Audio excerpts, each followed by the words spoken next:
I'm Bisco. And I'm Val. And this is our first, I guess, official video for the channel. Going to talk about the lovely Sega Genesis and Sega CD and 32X, and we're going to look through it through non-Nintendo colored glasses. Oh, I'm out.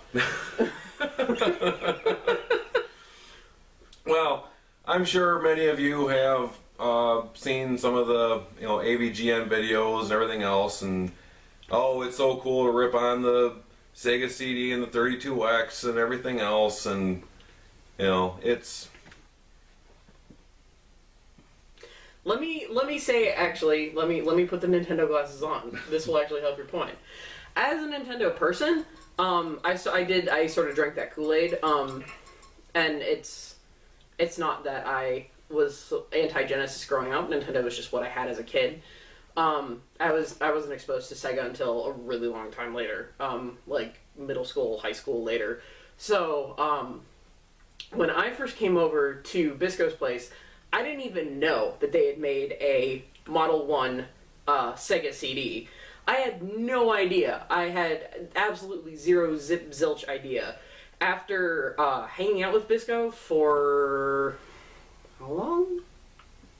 Yeah, year or so. Year and a half at least. We've known each other. So yeah, about a year. After hanging out with Bisco for about a year, I want this setup essentially myself. I'm actually looking at a few things myself right now as to getting a Genesis 1 with a Model 1 CD because it looks really nice.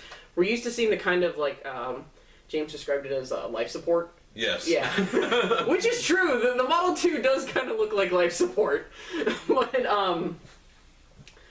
yeah, I was not used to the setup, and I thought it looked really nice and really crisp and everything. Actually, with the Model 1 sitting on top of the CD, and the 32X just fits nice and snug. Well, one thing about the Model 1, if you are looking to get a Genesis, get a Model 1. The sound quality in the Model 1 is leaps and bounds better than the Model 2 will ever be. And you can ask any hardcore Sega collector, they will tell you the same thing. A lot of the console wars, Super Nintendo, Genesis, Super Nintendo, everyone's big thing was Super Nintendo had better hardware, it had better hardware. But a lot of people fail to realize is that the Genesis was meant to compete with the original Nintendo Entertainment System. Yeah. And it did what it was supposed to do. It was better than that. Well, 2 years later, the Super Nintendo comes out, so of course it's going to have a better graphics chip, it's going to have a better sound chip.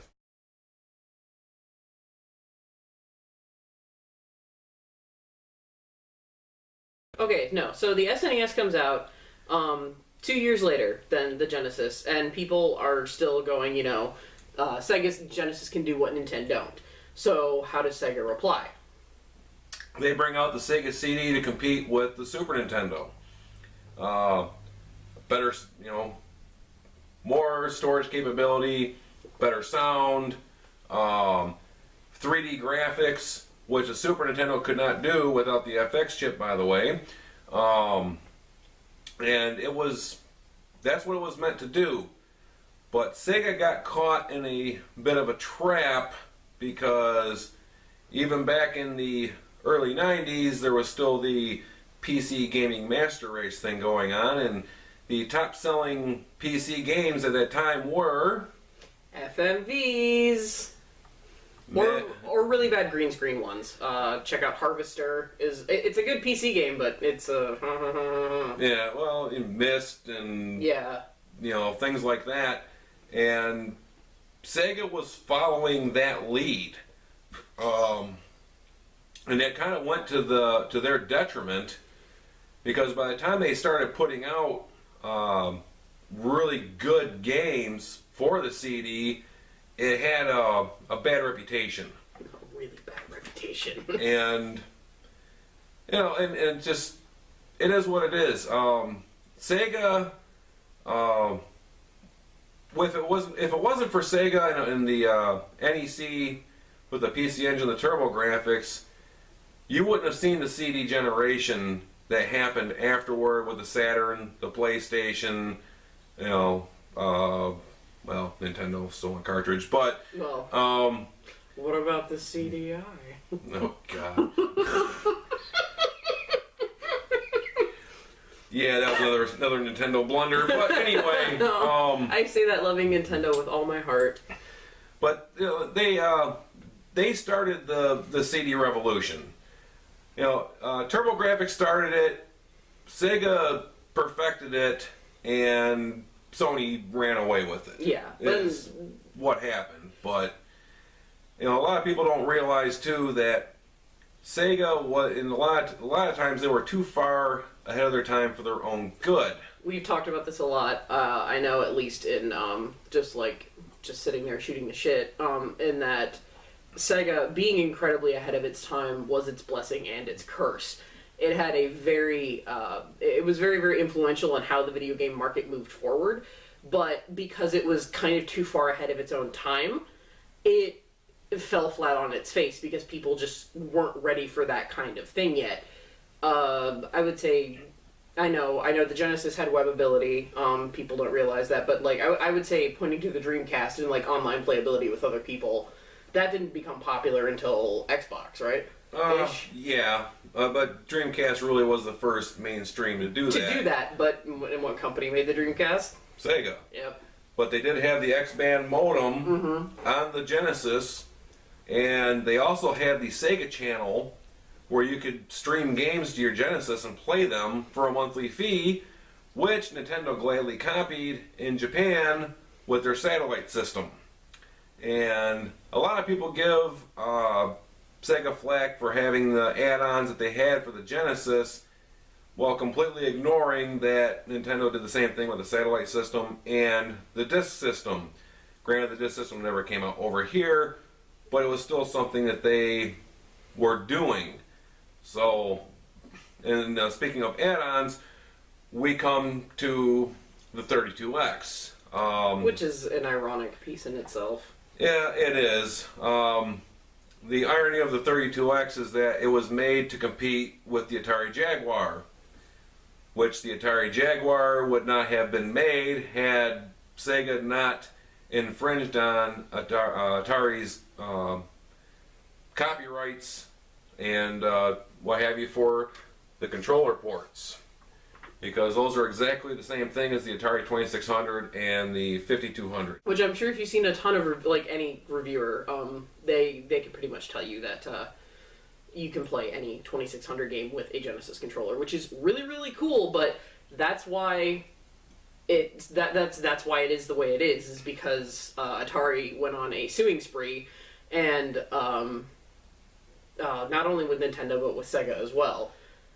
Yeah, when they sued Sega, they settled out of court, and Sega gave them a ton of money, which they used to make the Jaguar. So come back full circle, they make the 32X to compete with the Jaguar. Now at this point,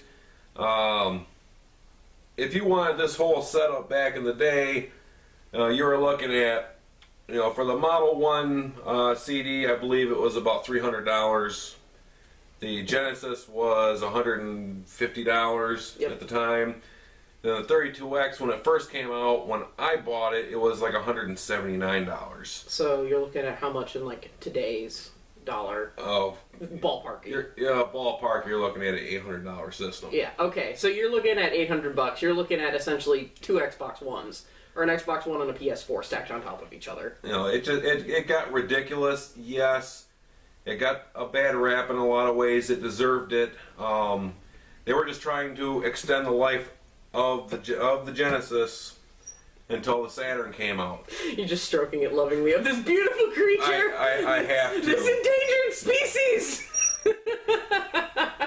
Now, if you watch a bunch of videos about some Sega stuff, a lot of the reviewers you're gonna see a lot of Nintendo fanboys who are just gonna curse this thing up and down, and it doesn't deserve the hate that it gets. Maybe it deserves some of the hate that it got at the time, But coming into the future, looking at the prices that you can get some of these for now, and some, it's not a bad deal. No, for example, you said when you got your 32X back then, it was how much? $179. $179. Okay, and then you got your 32X CIB with both cords for the Model 1 and the Model 2 Genesis for $70. $70. With the Model 1 cord. Which everyone threw out. Which everybody threw out because they had the Model 2 Genesis and they didn't know what the cord was for. So it's if you have a Model 1 Genesis and you're looking for a 32X, pray to God it has this cord with it, because if it doesn't, you're going to be searching like crazy and paying out the ass. Yep. But when I got my 32X, I paid for just the 32X itself. No cords, no nothing. Easy. It runs on a Genesis 2 power supply. I got that for $10. I got the 32X, which did work really well. I had to clean it out of it. But I mean, that's system maintenance. The first Nintendo, going back again to Nintendo glasses, the first NES barely worked when it came out of the box. You can't really criticize Sega for making something that didn't really work well when it came out of the box, just because, you have fond memories of Mario and you didn't play a bunch of Colibri, which is an awesome game.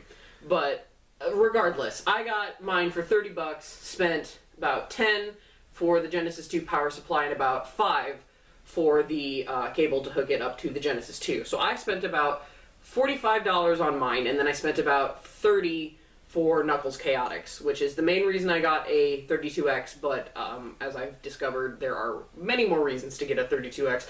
I hate you, I hate you, I hate you, I hate you. He got that for $25. Do you know how hard it is to find a game like that for $25? I'm so mad. I'm so mad at you. So mad at you.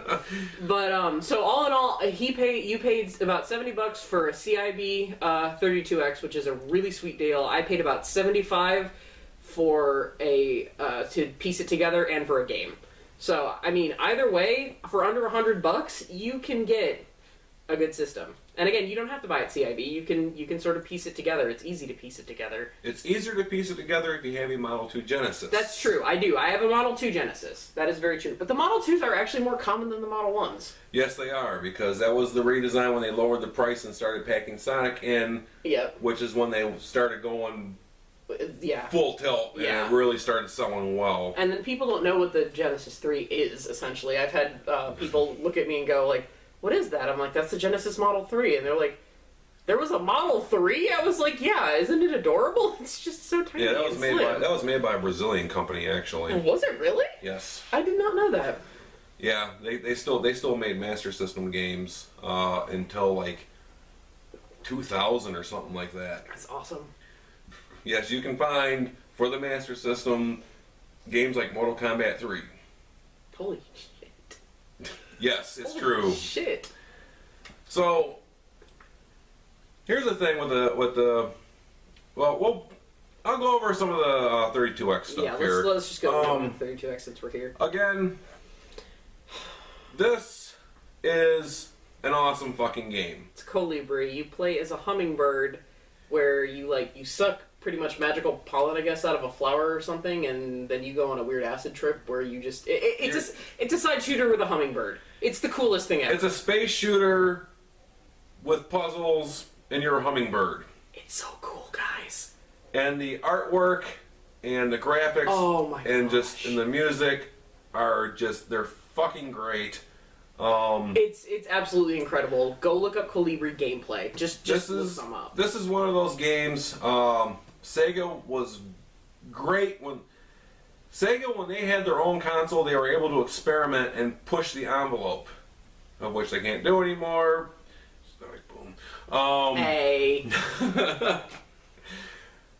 But they had quality games like this that a lot of people ignored, and people are just now realizing that, holy shit, Colibri's a fucking good game, and the prices on this game are going through the roof. Anywhere from $40 to $70. And if you have a 32X, I cannot recommend this game enough. I would love to find one at a reasonable price. Okay. I hate you. Truth be told, I bought this game loose, and I made I made this cover myself, so this is not a true cover because a lot of 32X games were all cardboard boxes. Yeah. So, but this the cover came out good, and I like it. But that should say something that cart only. It's going from anywhere from it's averaging from $45 to $70. Yes, complete in box. Take out a loan. Good luck. Another one of my favorites in the 32X. The king of fucking Sega arcade games, Space Harrier. And you own a lot of Space Harriers. I own a lot of Space Harrier. You have this one. Do you have the Genesis one? I know you have two. No, I don't have the Genesis one. I have the Saturn one. Yes. I have this one. I have the Master System one. The 3DS. TurboGrafx one. Yeah, the TurboGrafx one. And the 3DS one. And this is still my favorite port out of all of them.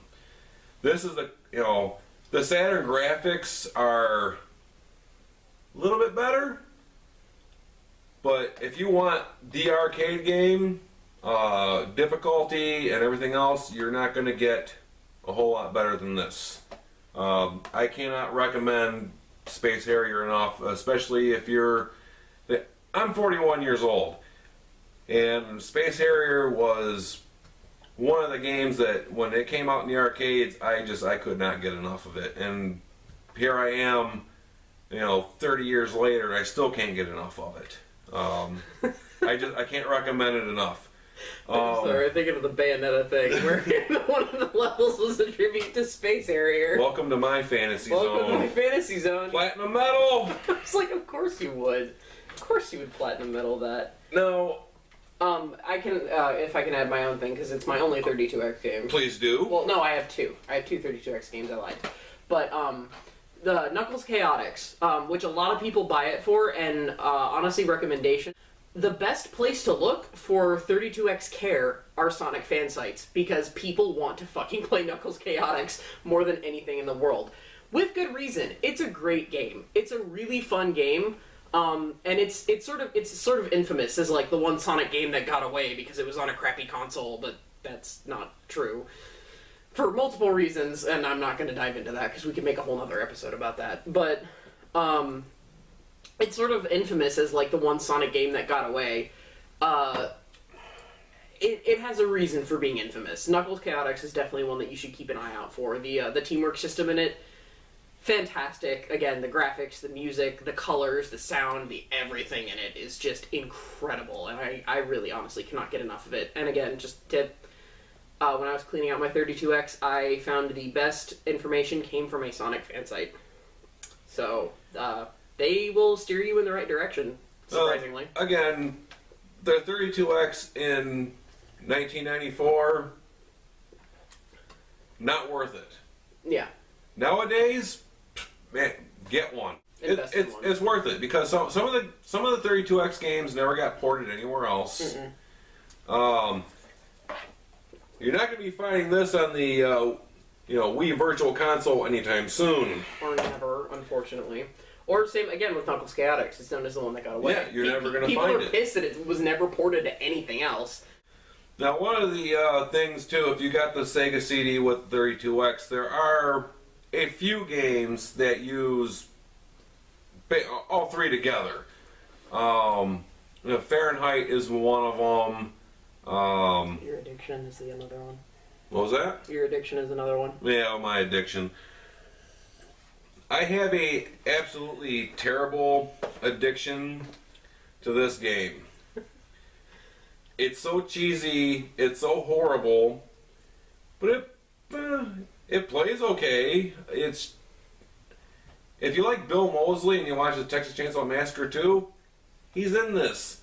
The crazy teacher who needed coffee in Fast Times at Ridgemont High, he is in this.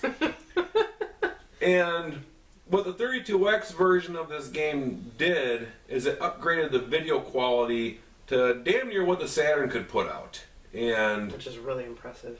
And that is an impressive feat. Instead of having a small square in your TV, this actually blows up pretty good. Yeah. I have an unhealthy obsession with this game. I still need the 3DO version to complete my collection, but I don't know. There's just something about this. Like the full motion video games mostly were crap for the most part, but this one, you know, you can use it with the light gun, you can use it with the controller, and it's fun. I mean, if you like cheesy C-grade horror movies, yeah, you gotta check it out. Well, also with FMVs, there's something to be said about like Night Trap too. Well, Night Trap. Night Trap. Well, there's 3 versions of Night Trap with the Sega CD. Mm-hmm. The original one that helped cause the ESRB ratings and Mortal Kombat. There was the cut-up version on the Sega CD, and then they put it also on the 32X CD as an upgraded, censored version of the second Sega CD version. But as you can see, I do have a unhealthy obsession with Corpse Killer, and the Saturn version right up there. And I also have the Saturn version of it too. This is the Graveyard Edition. This is brand new. I've never even opened it. I have. Oh yeah, it does have the factory seal on it. This is factory sealed. I do have other Saturn copies of it to play, but I saw this. I had to have it. Now, a lot of people like to bag on the Sega CD about the full motion video stuff, and without looking at, I mean, oh god, the Lunar series. Oh my gosh. Yeah, good luck finding the PS1 ports. Those are incredibly expensive. I have the first one. I lucked out at a con. I still had to pay an arm and a leg and half of my soul. I don't know the other half. Snatcher. Oh my god, Snatcher. That is $200. Like, yeah. Konami on top of their shit. They released Snatcher on not like nowadays. A ton of different consoles in Japan. Only the Sega CD in the United States. Why? I don't know. Fantastic game. It's just it's if you like graphic novels and comics, you can't go wrong with Snatcher. I do have a copy, albeit it is a burn one. That is one of the good things about the Sega CD is you can play burn games in it without modding it in any way, shape, or form. You can also trick your PC sometimes into playing Sega CD games. I did not know that. Yes, you can. Pretty sure. Kay, because Kay's the one who knows how to do that. Correct me if I'm wrong on that, but I'm pretty sure you can trick your computer into playing Sega CD games. Interesting. Yeah. The reason to have a Sega CD, a lot of people would argue. You gotta have this one. Yeah. Sonic CD is incredible. Some people are a little put off by the time travel aspects of it, but I think it's pretty damn cool. Some people are just pissed off at the final boss. If you can get if you can get the Mega CD, you know, the Japanese or European version of the Sega CD and the Mega CD version of this, you're gonna have a better soundtrack. It's I did not know that. Yes, the soundtrack and the other ones are a lot better. Huh. The game's exactly the same, but the soundtrack's different. Why did we get the crappier music? Because we're American. Oh, true. We need to have everything dumbed down and... But this is a great fucking game. Yes. God, yes. Okay, a lot of people gave the original Spider-Man game flack on the Genesis. Well, they fucking redeemed themselves with this one. I don't think you've played it. I have not. This is great. You get a map screen. You can go around, do whatever mission you want, whenever you want to do it. It's got... They're really cheesy cutscenes with the voice acting, but they're really cool. Like, anytime you die, you get captured by the police and they throw you in jail and shit, and just... I mean, you got, you know, Kingpin, Venom, the Hobgoblin, the King... it's just the Kingpin... Again, because he's that important. This is a great fucking game. I cannot recommend this one enough. If you're a Dragon's Lair fan, you can get a Dragon's Lair on Sega CD, of course. But then you have the infamous Time Gal, which can be more frustrating than Dragon's Lair and Space Ace at times. But the cheesiness overrides the badness. Well, and the sheer anime aspect of it, be completely honest. And if you're an anime fan of any kind, you're going to enjoy this. She can be incredibly obnoxious at points. Like, sometimes just, dear God, will she ever shut up? It's interesting because Dragon's Lair actually spawned, like, a whole genre of those. Yeah, Road Avenger. Yeah. And, oh my God, Road Avenger's funny. Road Avenger's just plain funny. And if you haven't checked out GameSack's video with the misheard lyrics with Road Avenger, Oh my God. you gotta go check that out because I couldn't stop laughing. Another one to watch. We don't know any of these people, by the way, but another one to watch. Watch Retsupre, Road Avenger. It's really funny because they're trying to make sense of the plot. They're trying to figure out what exactly this guy is trying to avenge on the road, besides killing a bunch of innocent people. Just some of that stuff's just so fucking great, you know. But you know, and if you let's get into the meat and potatoes of the Genesis itself, the main unit. You've got Sonic immediately. You know, everyone's okay. Sega Genesis, Sonic the Hedgehog. Okay, Sonic 2, Sonic 3, Sonic and Knuckles. Sonic 2. I don't care what anyone says, is still the best Sonic game of the Genesis generation. Sonic 2 was really, really, really good. I don't care if anyone says that one's the best. You know, and they had their own original IPs, Eternal Champions, which Eternal Champions CD is another good one. It's actually more playable than the cartridge version. And you have games like Earthworm Jim, which, you know, a lot of times the Super Nintendo version was better. Well, in sports titles, the Super Nintendo version was never better because even though it had a more advanced graphics processor, this baby had the faster processor. And the sports games did not slow down like they did on the Super Nintendo. Some people will say that the Genesis was better with sports titles because it had more sports titles. Well, that's not true. No. They had just as many. Yeah. They just ran better. But you got games like Earthworm Jim and Booger Man. They were better on the Genesis than the Super Nintendo, and people try to figure out why. It's really a simple answer if you do any research into it. They were originally programmed for the Genesis, and then they were ported to the Super Nintendo. Era of the Acrobat's another one of those. Yes. Era of the Acrobat. And they came out better. When games were made for the Super Nintendo and ported to the Genesis, they weren't so good. And a lot of multiplats started out that way. For whatever reason, some of the third-party publishers treated the Genesis like the redheaded stepchild. I don't know why, even though it was outselling the Super Nintendo for a very long time. But if you like strategy games, you got stuff like Uncharted Waters, Romance of the Three Kingdoms from Koei. You can't go wrong with that. If you like your action games, oh god, Revenge of Shinobi, which is quite frankly probably my favorite Genesis game of all time, and probably the best Shinobi game of all time. Especially if you can get one of the early revisions that still have Rambo, the Terminator, Spider-Man, Batman, and Godzilla in it before they started making revisions when they were getting copyright lawsuits. Read up on that because that's actually hilarious. Okay, but what if you love Castlevania and you adore Castlevania, but it's only on Nintendo. You've got Castlevania, you've got Simon's Quest, you've got Castlevania 3, you've got Super Castlevania 4. What about that? Does the Genesis have Castlevania? Oh well, shit. Yes, fucking Bloodlines. Yes, it does. Bloodlines is a great fucking game.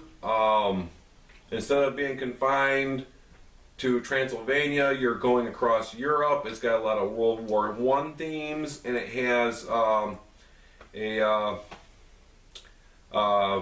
cross canon with Bram Stoker's book, which is that. Yeah. That's cool. Well, one of the main characters is John Morris. Oh, I haven't played my copy yet, so. Well, there you go. I'm still going through Castlevania 1. Shut your mouth. That's Symphony of the Night. Shut your mouth. This is a great game. There's a couple of versions of it. Cardboard version usually costs less than the hard shell version. I'm not really sure what mine is because this is a custom cover that I made myself, and again, I love this game. Card only, have fun finding it. It's really, really, really expensive. I got mine at a decent price only because the label is really bejanked. Back in the early Genesis days, Capcom were on top of their game. And these two right here, if you don't have these games, you cannot call yourself a Genesis collector. Super Ghouls and Ghosts. Well, it's not Super Ghouls and Ghosts. That would be on the Super Nintendo. The Super Nintendo. Excuse you. Just Ghouls and Ghosts, the sequel to Ghosts and Goblins. This is an incredible game, and unlike the other games, they actually give you a difficulty setting. And this is the only one of these games I've ever beaten, which just makes it incredible for me because I could actually beat the fucking thing. Because anyone who knows, if you played Super Ghouls and Ghosts or Ghosts and Goblins on the NES, you're 10 ways from fucked. You're just not going to get through it unless you're a complete fucking expert. Capcom gave us a break on this one. They put it on the Genesis, and you can get this game complete in box relatively cheap for like $20. I would run out and get this one if you like those types of games. I was going to say, where have I been? I did not know that, actually. And Castle of Illusion, say what you want. Oh, I'm too hardcore to play Disney games. Nobody's too hard. Okay, you know what? No, I'm going to nip that right in the bud right now.